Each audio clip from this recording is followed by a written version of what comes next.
Everyone and welcome back to the Gayatri classes. जैसे हम अपने पिछले वीडियो में अपॉर्चुनिटी कॉस्ट एंड उससे रिलेटेड कुछ कंपोनेंट कर चुके हैं, वैसे ही आज हम इस वीडियो में कुछ और नए टॉपिक करेंगे। So first one is shifting and rotation of PPC. Shifting का क्या मतलब होता है? शिफ्टिंग का मतलब होता है when the change occur in both the goods. जब हमारा चेंज दोनों गुड्स में आए, when the change occur in both the goods. और ये कब आता है दोनों गुड्स में चेंज? देखो, जब मेरे रिसोर्सेज बढ़ जाएंगे। से सपोज मेरे पास 10 लाख के रिसोर्सेज थे, ठीक है, तो मेरे एक्स की प्रोडक्शन होती थी 20 एंड वाई की प्रोडक्शन होती थी 10, बट मेरे रिसोर्सेज इंक्रीज हो गए। चेंज आया, चेंज क्या आया? इंक्रीज हुए, इंक्रीमेंट चेंज आया, ठीक है, इंक्रीज होके मेरे रिसोर्सेज 20 लाख हो गए।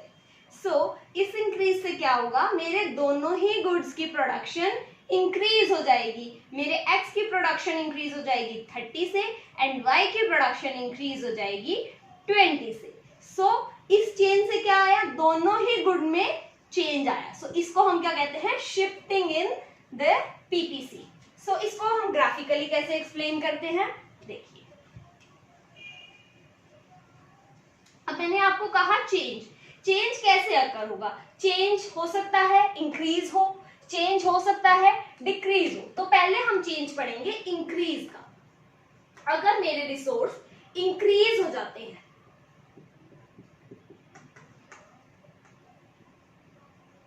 इंक्रीज इन रिसोर्स,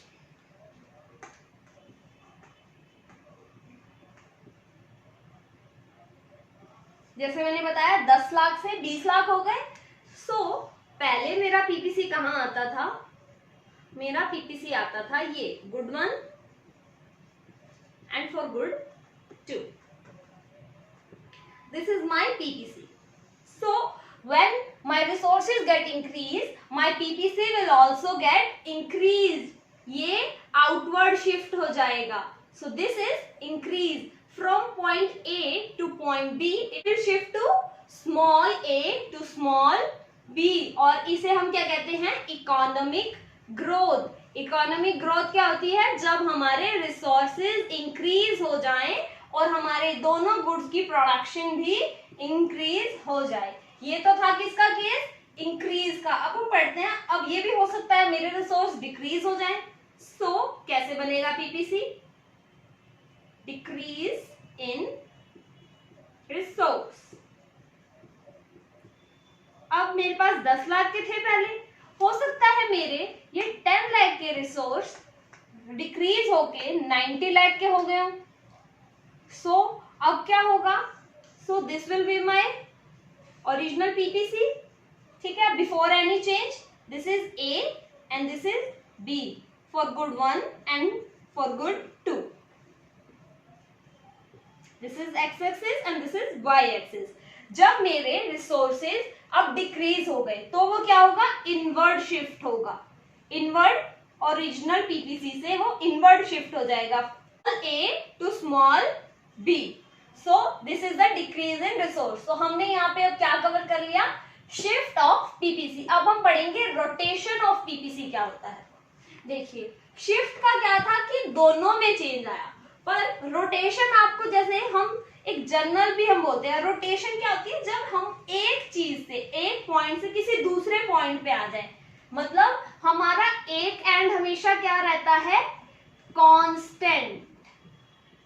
हमारा वन एंड हमेशा क्या रहता है?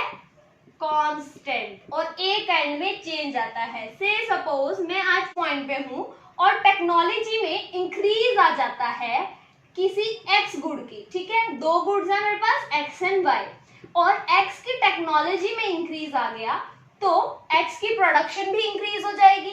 एक्स की प्रोडक्शन इंक्रीज होगी बट वाई की कोई टेक्नोलॉजी इंक्रीज नहीं हुई, वाई विल रिमेन कांस्टेंट। तो हो सकता है ये ऐसे इंक्रीज हो सकता है ये ऐसे इंक्रीज हो, ठीक है, डिक्रीज भी हो सकता है और इंक्रीज भी हो सकता है। हो सकता है कि टेक्नोलॉजी अपग्रेड होने की बजाय डिग्रेड हो गई हो। This will also a case. हम ये केस पढ़ते हैं क्या होता है rotation and rotation of PPC. Rotate कैसे होता है पीपीसी। फर्स्ट रोटेशन का हम क्या डेफिनेशन लिखेंगे? When the change occur only in one good. Change आए सिर्फ एक गुण में, ठीक है। अब हम इसे पीपीसी पे कैसे रिप्रेजेंट करते हैं, आइए। अब इसमें भी हो सकता है कि टेक्नोलॉजी अपग्रेड हो या डिग्रेड हो, तो हम पहले पढ़ते हैं change in technology of X. Change in technology of X will cause increase in production of X. इससे किसकी प्रोडक्शन बढ़ेगी, X की। अब हम इसे पीपीसी में कैसे करेंगे, देखो ये हमारा पीपीसी, हमारा ओरिजिनल पीपीसी था ये, for the good 1 and for good 2, ठीक है। This is our X axis and this is Y axis. So suppose मेरा गुड 1, जो मेरा गुड 1 है उसकी एक्स है और उसकी टेक्नोलॉजी इंक्रीज हो गई। अब इसके टेक्नोलॉजी इंक्रीज होने से वाई पे कोई फर्क नहीं पड़ेगा, वाई इसी ही पॉइंट पे रहेगा, बट इसकी टेक्नोलॉजी इंक्रीज हुई तो इसकी प्रोडक्शन इंक्रीज हो जाएगी। सो पीपीसी ऐसे शिफ्ट करेगा। This is a shift in PPC when technology of X change or change in technology of X is upgraded, ठीक है। इसको हम क्या कहेंगे, रोटेशन ऑफ PPC। अब सेम अगर हम इसी में बात करें कि अगर X की प्रोडक्शन की बजाय Y की प्रोडक्शन अगर इंक्रीज हो जाए, X की प्रोडक्शन की बजाय Y की प्रोडक्शन इंक्रीज हो तो क्या होगा, तो देखिए कैसे हमारा पीपीसी बनेगा और कैसे रोटेट होगा। This is our original one. So change कहाँ आया, Y में आया, Y की प्रोडक्शन। अब यहाँ पे हम लिखेंगे Y की टेक्नोलॉजी में चेंज आया, X की प्रोडक्शन कांस्टेंट रहेगी, ठीक है। Y की टेक्नोलॉजी चेंज आया और X की प्रोडक्शन कांस्टेंट। और चेंज किस में आएगा, Y में, Y की प्रोडक्शन इंक्रीज हो जाएगी। सो इसको हम ग्राफिकली कैसे करेंगे, देखिए ये था, अब ये तो कांस्टेंट रहेगा और ये Y है, इसमें इंक्रीज आएगा, यहाँ पे है तो वो सोचो यहाँ आ जाएगा, इसकी constant. So PPC will move in this direction, कैसे, ये डायरेक्शन में इंक्रीज होगा और ये पॉइंट क्या रहेगा मेरा, कांस्टेंट। देखिए अब इसे हम मैथमेटिकली कैसे डिनोट करते हैं, इसे हम ऐसे करते हैं, अगर X की टेक्नोलॉजी इंक्रीज हो रही हो, अगर X की टेक्नोलॉजी इंक्रीज हो रही हो तो इसे कैसे डिनोट करते हैं, X over Y and increase in technology of X। इसका मतलब क्या है कि X की टेक्नोलॉजी चेंज हो रही है और इंक्रीज हो रही है, Y की टेक्नोलॉजी क्या है, कांस्टेंट। और अगर मैं कहूं Y का अगर आप ऐसे डिनोट करके दिखाइए तो कैसे करेंगे, तो क्या करेंगे हम, यहाँ Y लिख देंगे और यहाँ X, कि X की टेक्नोलॉजी हमारी कांस्टेंट रह गई और Y की टेक्नोलॉजी इंक्रीज हो गई। सो अब हम पढ़ेंगे कुछ मिसलेनियस डेफिनेशन जो है हम क्या है, एक्चुअल एंड पोटेंशियल पीपीसी, ठीक है। पोटेंशियल पीपीसी क्या होती है, जो हम अभी तक पीपीसी बना रहे थे on the assumption that technology remain constant, on the assumption that resources are fully used and the resources are optimally used.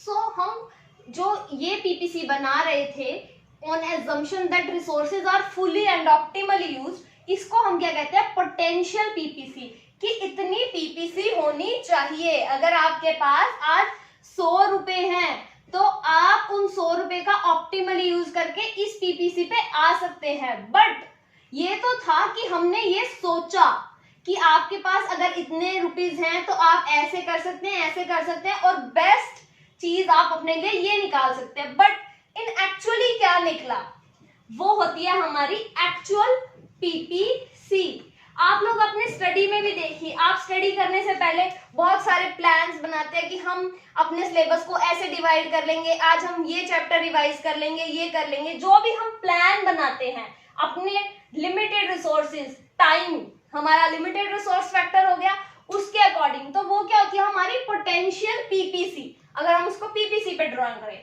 But actual में जब हमारा स्टडी का टाइम आता है और हम एक्चुअल में क्या करते हैं, उसे हम क्या कहते हैं, एक्चुअल पीपीसी। सो इसको हम ग्राफिकली कैसे देखते हैं, देखिए,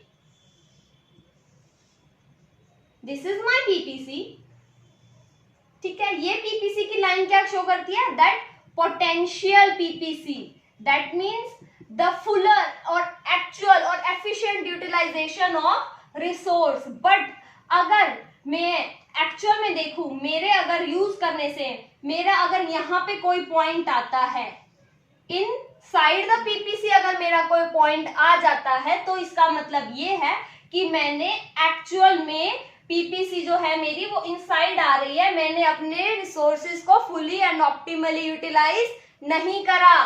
तो इसका मतलब क्या आएगा कि मेरी actual output is less then potential output, मेरा पोटेंशियल आउटपुट से वो कम है अगर इनसाइड द पीपीसी कोई पॉइंट फॉल करेगा। तो उसके थ्रू हम देखने की समझने की कोशिश करते हैं इसे। अगर मैं एग्जाम्पल की बात करूं, ठीक है, एग्जाम्पल मैं लेती हूं इंडिया का।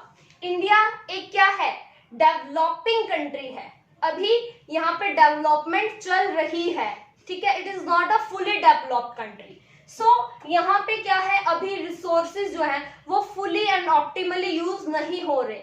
सो हाँ, यहाँ पे जो है हमारा एक्चुअल और पोटेंशियल में डिफरेंस आता ही आता है। अगर एग्जाम्पल की बात करें हम, एम्प्लॉयमेंट, यहाँ पे एम्प्लॉयमेंट है नहीं, यहाँ पे अनएम्प्लॉयमेंट है, यहाँ पे क्या है, अनएम्प्लॉयमेंट है।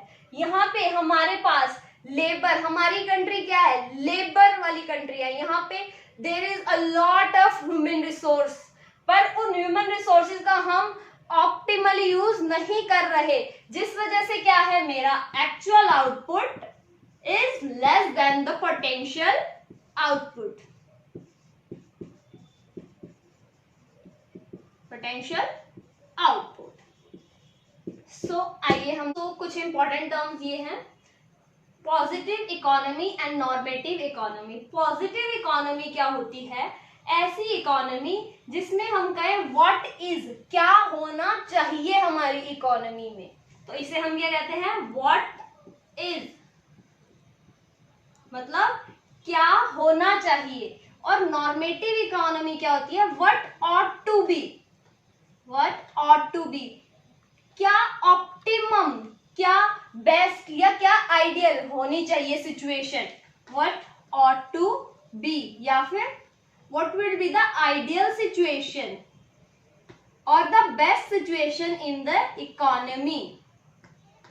इसका एग्जाम्पल देखते हैं हम, बेस्ट सिचुएशन,